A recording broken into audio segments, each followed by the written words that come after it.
Rob, I wrote an article. You did? I did. I do that one from time to time, believe it or not.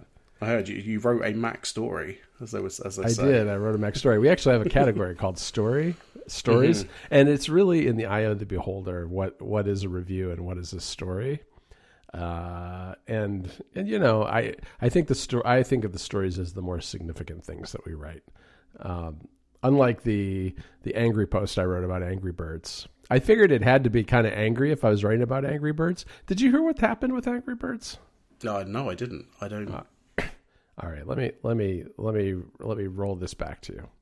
In 2021, Rovio came out and said, "We're bringing back the original Angry Birds," because I guess there was a hashtag on Twitter that was something like, I don't know, 2012 bird or something like that. Everybody wanted the 2012 version of Angry Birds back because it was taken off the store in 2019. So there were a couple of years with no Angry Birds. I mean, there were plenty of Angry Birds on the store. There were no original Angry Birds, and so Rovio brought it back, and they started selling it for $1, and it has a bunch of ads in it for their other Angry Birds game in a very kind of ham-fisted way. Of course, I will say, but they brought it back, and they built it. Basically, they had to rebuild the engine. They built it on Unity instead of their own custom thing that they had originally done.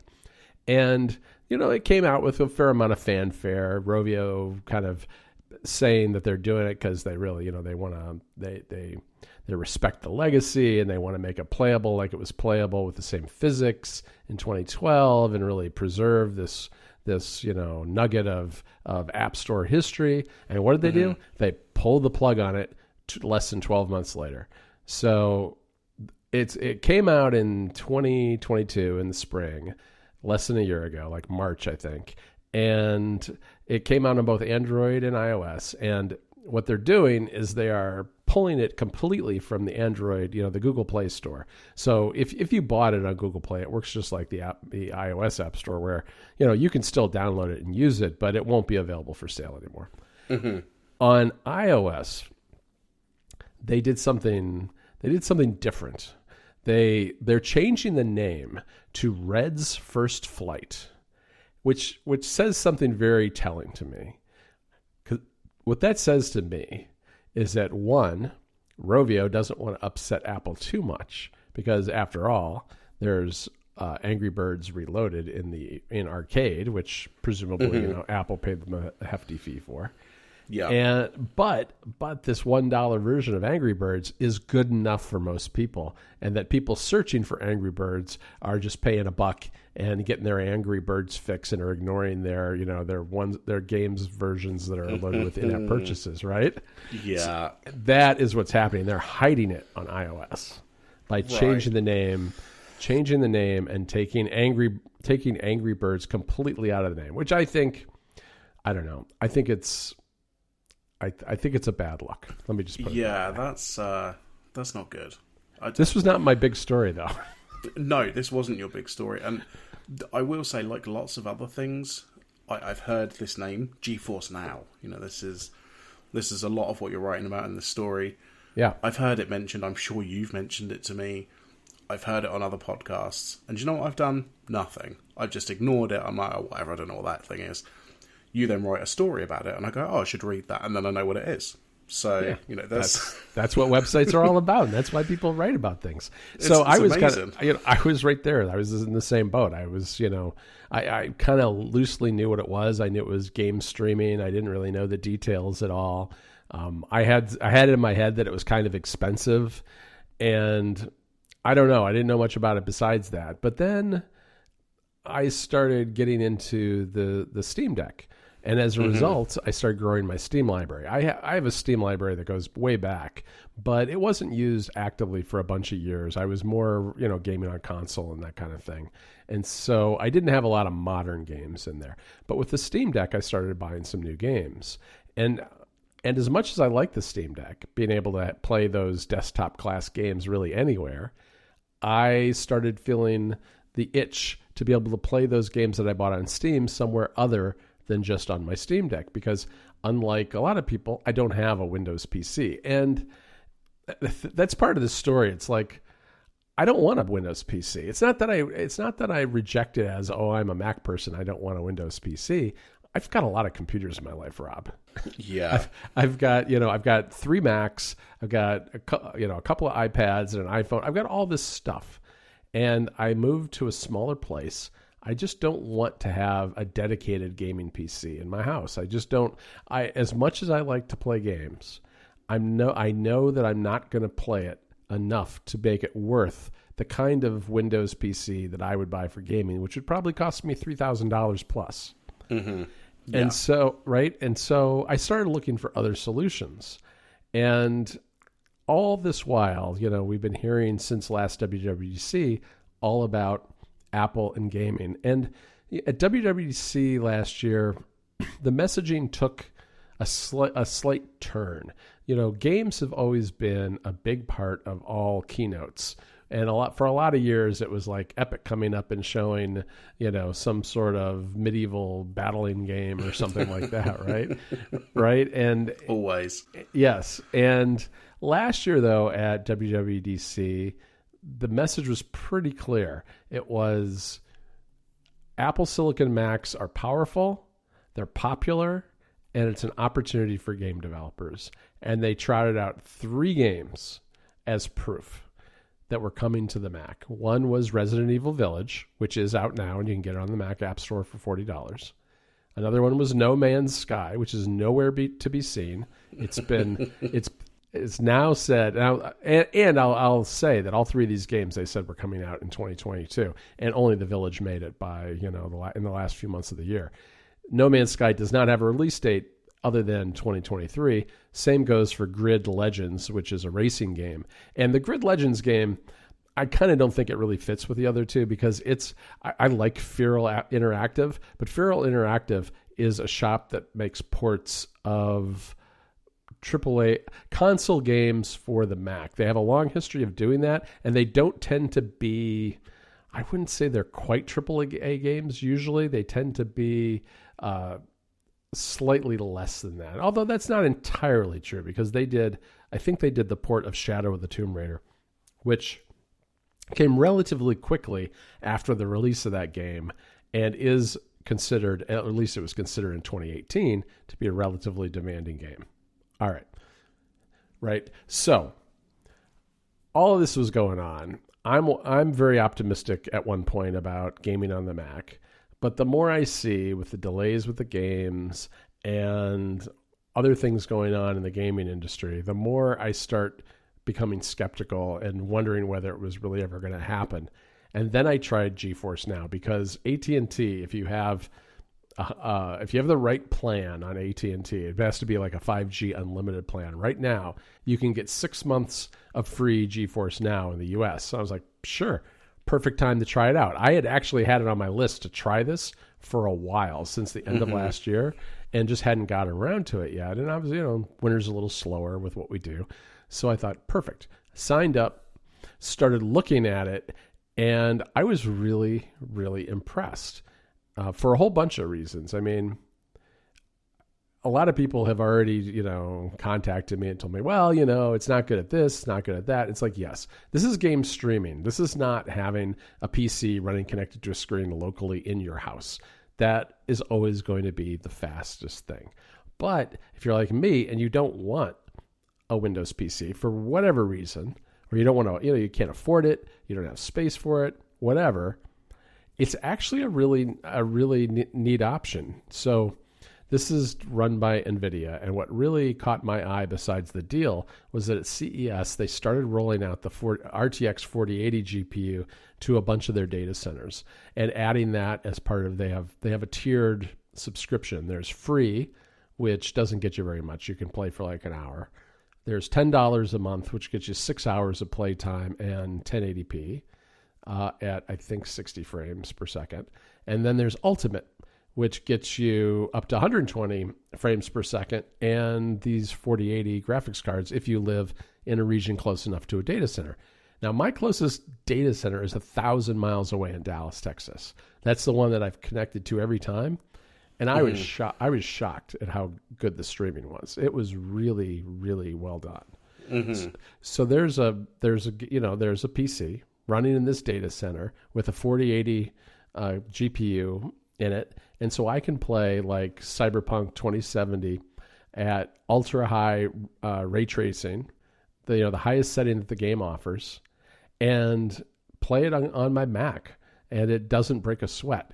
Now, what really makes what the catches here are your internet connection speed. You have to have a fast connection, and they recommend a minimum of 45 megabytes per second down, right? Yeah, and up, right? Which is, that's fast, but it's not like super fast. And it's definitely more. It's not just the speed; it's the, I guess I would say that the reliability and the consistency of the connection. If you have a Wi-Fi connection that's fast, but it's kind of dropping out a lot, you're going to see, you're going to start seeing stuttering and audio glitches and things like that. Oh, yeah, definitely. Right. So, but I've been playing with my fast Ethernet wired Mac Studio and my Studio Display. And the real limitation besides the internet connection is the display itself, because like the Studio Display doesn't have HDR and it only goes up to 60 hertz. So I have actually more, better performance available to me in this data center than the Studio Display can deliver. But that said, it's still a very nice display with very vibrant colors, and 60 hertz isn't bad. It's just not, the maximum that can be delivered. And it looks fantastic. I mean, especially like, I was saying Cyberpunk, those scenes that, at night with all the neon and everything and all the reflections off everything, looks really good. Yes, I did have a question about this GeForce Now, because it wasn't entirely clear to me. Yep. So obviously this is game streaming. Do they have a game catalog, or do you link it to your Steam account, or? Yeah, they don't. They don't. This is really like a VPN service more than anything else. Right. Okay. Right. You're logging into their computers and streaming the results to your computer, so you can hook it up to Steam, the Epic Store, Square Enix, I think, or not Square Enix, Ubisoft, GOG.com. All those are there now. The game library is a little limited, so when I say Steam, it's not all of Steam. It's only the games that are compatible with GeForce Now. Now, I don't really understand what it is what needs to be done. I suspect it's more of a licensing thing than it is actually a technological thing. My assumption is you don't sit there waiting for it to download in the data center. No, before you right. Play it. My assumption is it's in the data center, or it's on their CDN or whatever already. Right, and that's a crack on and play it. Right, that's a really good point too, because I mean, one nice benefit, side benefit of this is I'm never waiting for updates to download or anything. I mean, I just I hit go, I hit play, and there's some loading time as it loads it up on whatever server I'm assigned to, but it's I don't know, 10 seconds. I mean, it's pretty quick. It's not it's not like waiting 5 or 10 minutes for a 5 gigabyte patch to download.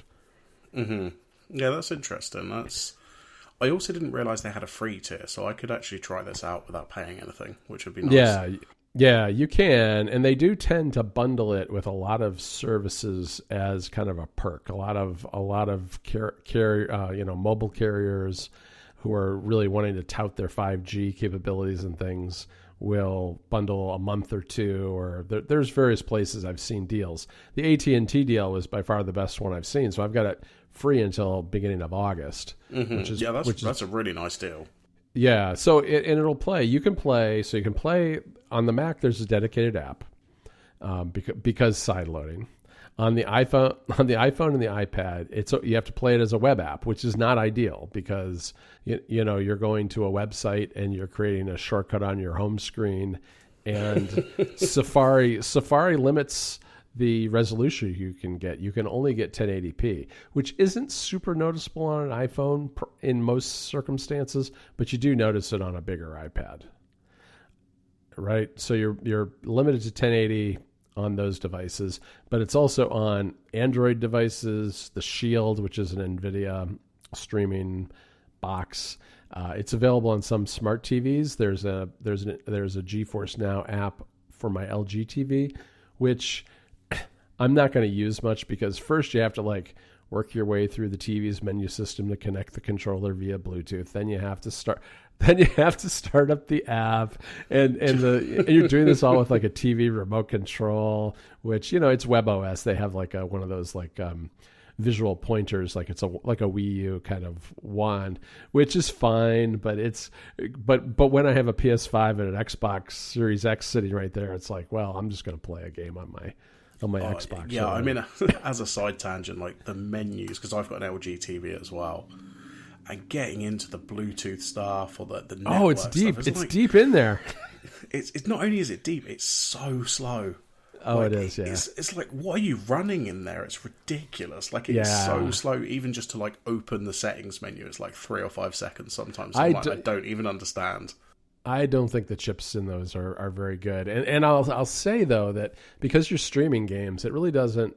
You don't need a lot of computing horsepower to run GeForce Now, but I did feel like maybe the TV was struggling a little bit with that. I was playing wirelessly there. I wasn't playing wired, which my TV supports. But anyway, I'm not going to play on the TV. The LG TVs are limited to 1080 also, but the Samsung TVs can do 4K, which would actually be pretty interesting to see, I think.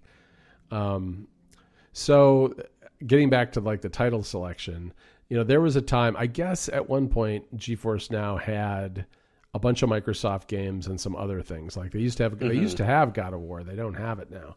And a bunch of publishers pulled their games at one point, and they've been slowly building back from there. Right now there's about 1,500 games, and I've only really scratched the surface. I mean, a lot of the smaller indie games are there. So, you know, I know like Cult of the Lamb is there, and I tested. The two games that I relied on when I was testing were Cyberpunk 2077, because it's a pretty demanding recent game, and Shadow of the Tomb Raider. And the only reason I did Shadow of the Tomb Raider, even though it's almost 5 years old, is that until very recently, that was the game that Apple trotted out time and time again to show off how good the Mac was at gaming. And it happens to be available in the Mac App Store. It's a Feral Interactive port. And while it's not capable of Metal 3, which is like the latest frameworks that Apple has for taking advantage of Apple Silicon, I think it's Metal 2. So it's running under Rosetta, which is the emulation layer. So it's not like a really... On one level, it's not a fair comparison at all to compare it to Shadow of the Tomb Raider, a 5-year-old game playing on a 4080 on a screaming PC, right? On the other hand, I think it's totally fair because there are so few AAA titles available on the Mac, and this just happens to be just about the only one I could find that was available both on Steam and on the Mac App Store. And so when I played it on my Mac Studio display, it was running in Rosetta 2 when I was playing it from the App Store version, but it was struggling in some big open scenes to hit 50 frames per second. Whereas when I was streaming it over GeForce Now, locally in the data center, it was running at close to 200 frames per second. And I was just getting a solid 60 because that's all my display could handle in the first place. Yeah, that one other thing I find very amusing, like given Cyberpunk's launch, it has, whether it's a good game or not, I don't really care. I tried it and it was not ready for me, but like it's become this like, this is the example you use to see if things can actually run well. This isn't just you know, this is almost all sort of game reporting. It's like, oh yeah, this thing can actually run Cyberpunk, and it's like, on the one hand, it's good. I'm glad it's sort of like fixed and stuff. On the other hand, it's almost like a backhanded compliment. It's like, yeah, your game was so terrible, but look, it actually runs on this. Yeah, it is really funny how there's been such a renaissance with Cyberpunk. And it's not totally my cup of tea either. But because I know that it's kind of like, it has become its own sort of benchmark, I figured it would be useful for people to kind of get a sense for that. And Shadow of the Tomb Raider, on the other hand, is my kind of game. I really like that game. I think it's a really well done game. And, you know, everything is supported. You've got, of course, because the Mac supports this, you've got controller support. I was using an Xbox controller. You've got Rumble for the controller. I downloaded the Hughes Sync app where I can sync my lights in my office to the game as it plays, which was kind of fun. Because why not? I mean, I needed to have some pictures for the article. And it's funny when you're talking about things like streaming services and chips. It's very hard to illustrate those things in an article. Right, you're just like a generic stock image of a data center. And you just... Yeah, because it's not really about the games. This wasn't a review of the games by any stretch. It was really about the history of Apple gaming on the Mac in particular, where Apple seems to be wanting to take it, and how I think that they're never going to get there because streaming's going to beat them to the punch. Yeah, I think you're totally right. I think, it's just like, why are they having a little press conference? Like, bless them, but stop it. Like, it's just like, Apple's doing gaming again, and everyone's like, really? You're doing it again? Like, what? You didn't even finish it the first time. Yeah, it's funny because it's like so complicated, because with the iPhone, Apple fell into it backwards. I don't think they were ever expecting the iPhone to be a gaming device, but here we are, right? It's a really good gaming device in a lot of ways, but mobile gaming is very different than kind of like headliner AAA games. I hate using terminology like AAA games because it's kind of a loaded term, but I mean PC quality or console quality games that are from a current generation and are pushing hardware to their limits, right? Not Angry Birds. Angry Birds is fun, but Angry Birds is not, I suppose somebody downloaded it for their PS5, but it's not what I'm talking about, right? I'm talking about the high end of the gaming market. Apple has done a really good job with the mobile segment. They've actually done a really good job with kind of the middle, where the Apple Arcade, I think, appeals to a lot of people who don't like the idea of in-app purchases and would, for whatever it costs, just wants to have a bunch of wholesome games available. It's kind of family friendly, and it has a few kind of console level games in it that are approaching that quality, but it's not the same as what you can get if you go to the Steam store and buy something for your Windows PC, or you download the latest and greatest on your PS5. It's just not the same. And it's always perplexed me because it's a big market. That high-end, it seems like an Apple market, right? It's people who care about the technology and the quality and are willing to spend big money on hardware. And I think they kind of get it in that the whole idea of trying to, I think Apple's got a problem with Apple Silicon, because I think a MacBook Air is good enough for like 95% of the population, right? But that's not the highest margin computer either. And they've got all these other computers that are even more powerful. So maybe we should try to sell them as gaming PCs and people will buy them for that. But I think that's right. I think that idea is right on one level, but you look at it and it's like, well, okay. I mean, Digital Foundry did this test of they took a Mac Studio Ultra. They took the highest level Mac Studio you can buy. It's an $8,000 computer, and they played games on it, and they came away impressed by the technology, but disappointed as a gaming rig because the games don't exist. And the price of that computer, it's like, all right, I mean, yeah, it's $8,000. No, not even, PC gamers are paying those kind of prices usually, right? And then when the new MacBook Pros came out, The Verge tested them, and they compared them to a gaming PC running like a 3070 GPU, which is good, but it's not the best. And it's also twice as much as what those laptops that run a 3070 cost. So, right? So there's like this cost component. There's also the fact that developers have to adopt Metal 3. They have to build their games for yet another platform with another technology. What I think, if I were Apple, here's what I would do if I was the guy in charge of gaming. All right. Go on, bring it home. Tell us what you do. I would take everything I've learned from Rosetta, Rosetta 2.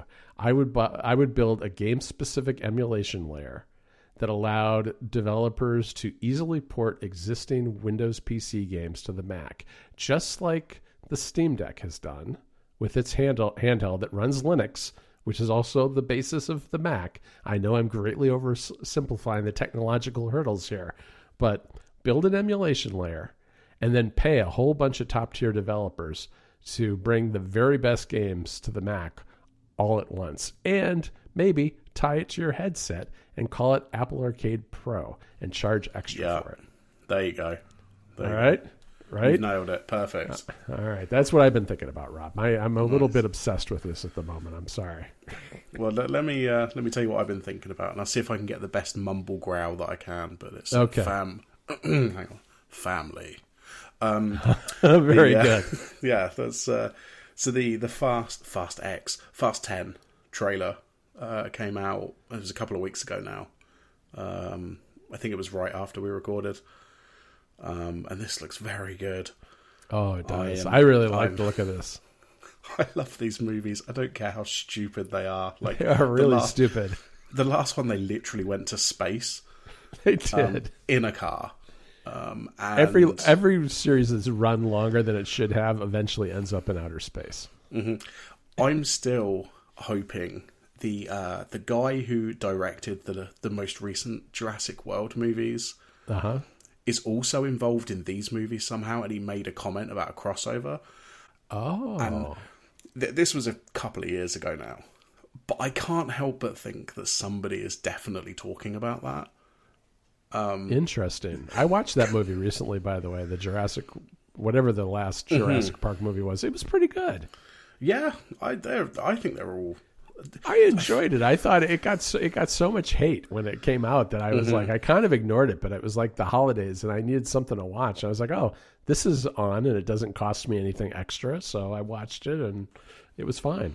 I think on it, like the only truly great like Jurassic Park film is the first one. The rest of them are fine. They're fun. You know, some are better than others, but it's probably true about Fast and Furious to some extent. Like they just, it just gets so ridiculous. But looking at the trailer, it seems like they've brought pretty much everybody back who they can. They've brought in some new people, which is like, if ever there was a franchise that didn't need more characters, it was this one. True. Like the guy who died in Tokyo and then eventually came back. I was like, oh, sorry, spoiler.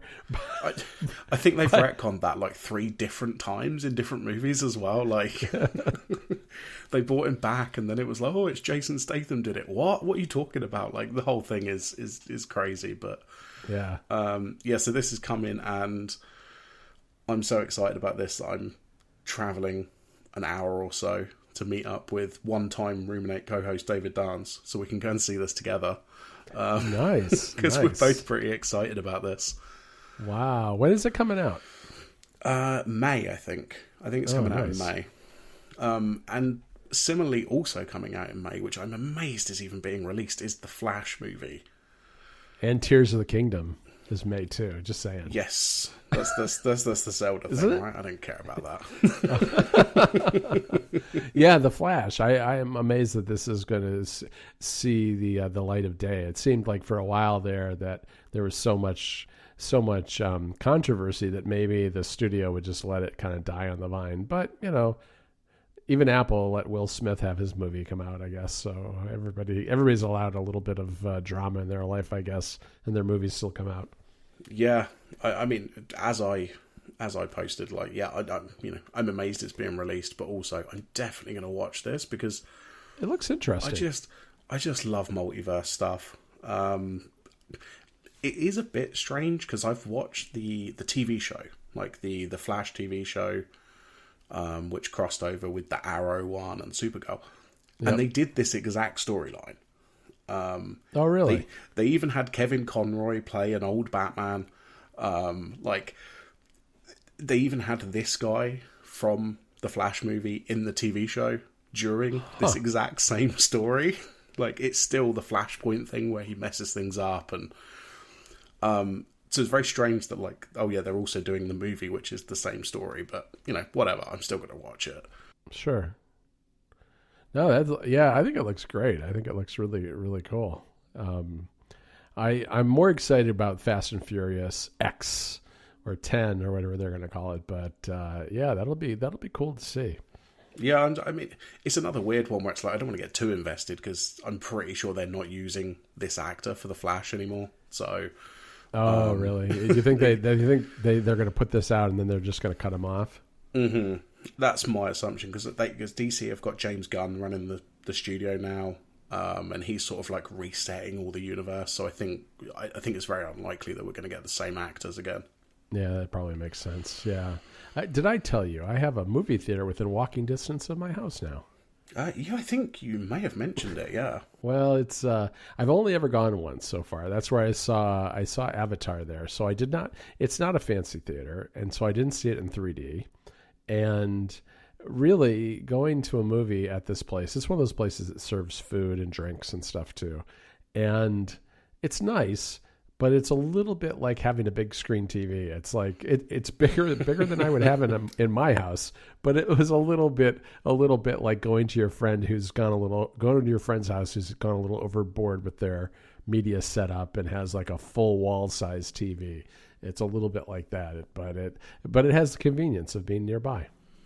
Yeah, I mean that sounds great, to be honest.